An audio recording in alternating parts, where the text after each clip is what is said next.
What's going on, guys? It's A-Truck, and today I'm going to be showing you some of the basics of hand stitching. This is my first YouTube video, so tell me in the comments how you think I did, and hopefully I can get better. And why don't we just jump right into the tutorial, shall we? So first things first, I'm going to teach you how to knot your thread. What you'll do is first you will thread your needle, and then if you're going to single thread it, what you'll do is you'll tie a knot at one end of the thread and the other one you will not do anything with. Sometimes when kids are being taught how to sew, their parents will teach them to knot their thread to the needle so that way it doesn't come off. This doesn't really help, and as you get more confident with your sewing, you'll realize that you don't need to do it, and it's just a bit of a waste of time. But if you're just beginning and you don't feel confident, feel free to.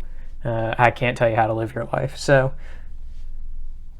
what you will do if you're going to double thread like what I'm doing is you will take both ends and try and line them up. If you're a little off, it doesn't really matter. But you'll wrap it around your finger and you'll roll back and forth with your thumb until the thread rolls off and starts to catch. Then you'll pinch it with your middle finger and your thumb, and then you'll pull with your other hand, and your thread will knot itself off. Now, you would do a single thread if you are doing something that doesn't have any weight, like if you're just doing a quick hem on a woman's skirt.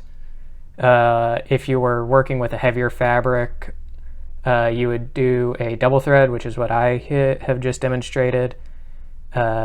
That's anything that would hold weight, so that way it makes your stitch nice and strong. Obviously, if you aren't sure, when in doubt, I like to double thread just to make sure that it doesn't accidentally snap while you're moving.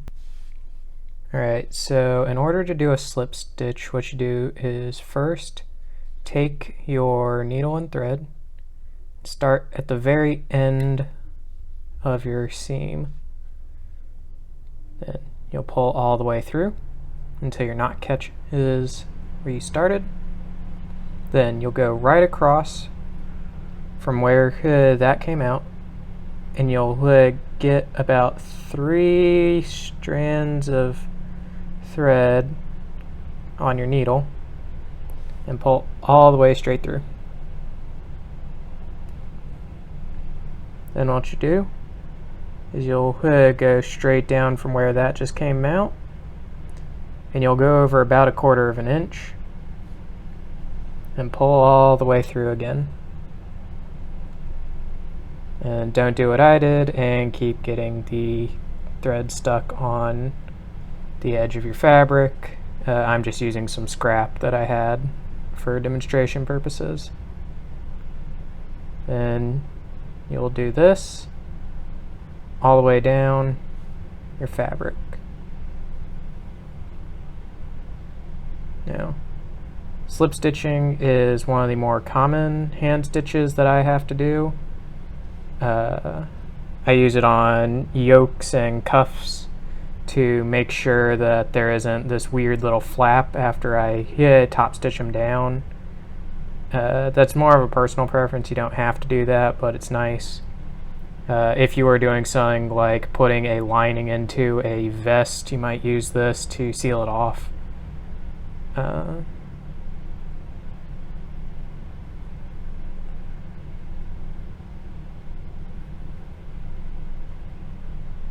Now, this stitch is good because on either side you won't really see your threads as much. So on your wrong side, what will happen is it'll look like this, so you'll just see this little flap.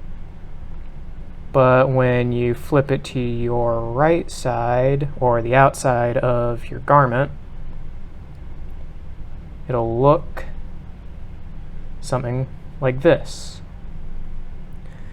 Now, I'm using a contrasting thread so that way you guys can see it, but if you're doing this for real, you'd want to match your thread with your fabric.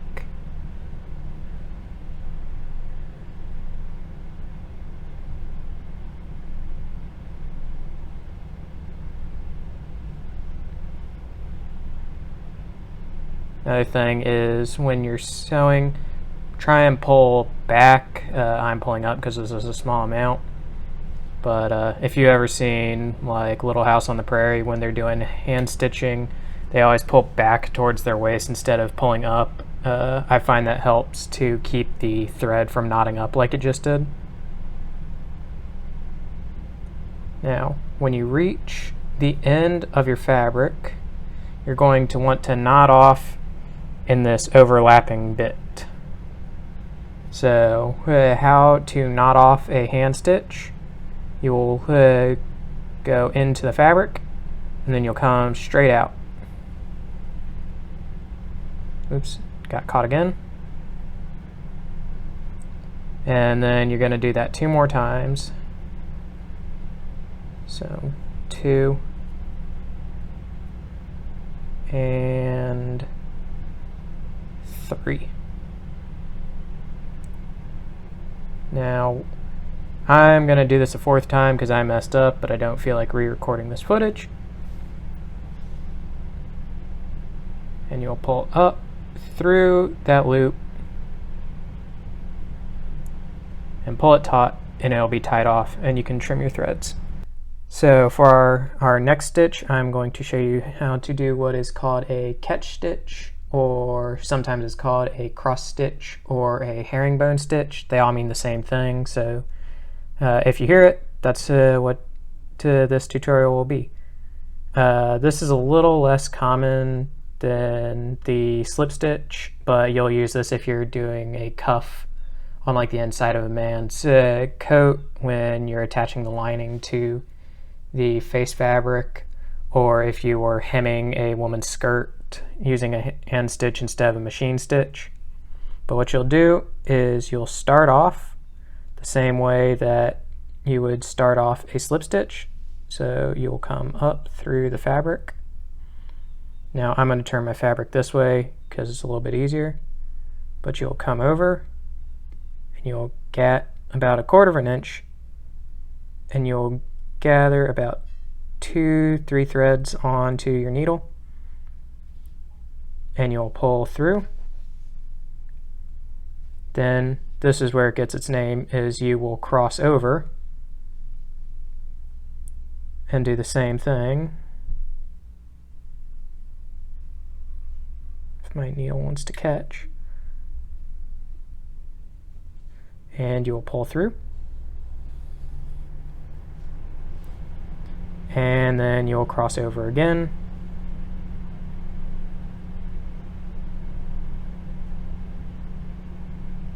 Gather about 3 stitches, and then pull through. Now, like I said, you would only really do this if the stitching will never be seen, like on a woman's skirt hem, and on the inside of like a men's coat or something. That's just because the lining will end up hiding it, and you'll never see the stitch. But it does hold a little bit more weight than a slip stitch does.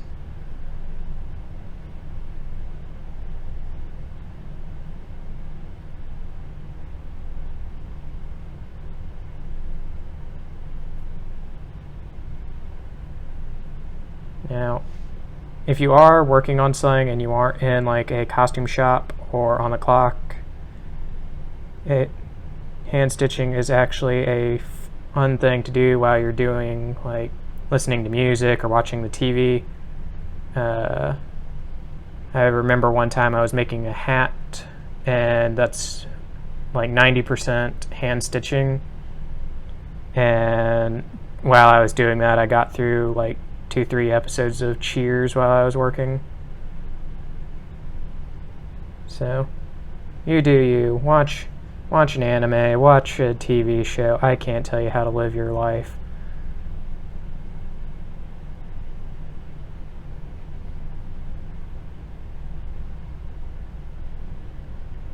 And then same thing as when you are doing a slip stitch, is when you come to the end of your fabric, you will want to get it so that you'll knot off on the thicker part, so where this fold over is, and you will catch and then stitch one more time, and then on your second time, so for a total of 3, you will pull your thread through this little loop and it will knot off, and then you take your handy dandy scissors and trim your thread. And now on the other side, it'll look just like a slip stitch, but it's a little stronger.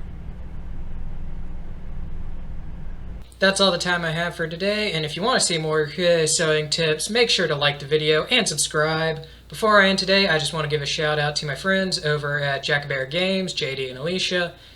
Dormant Volcano Games is Brian, CrazyGamer.io, and Audio Night.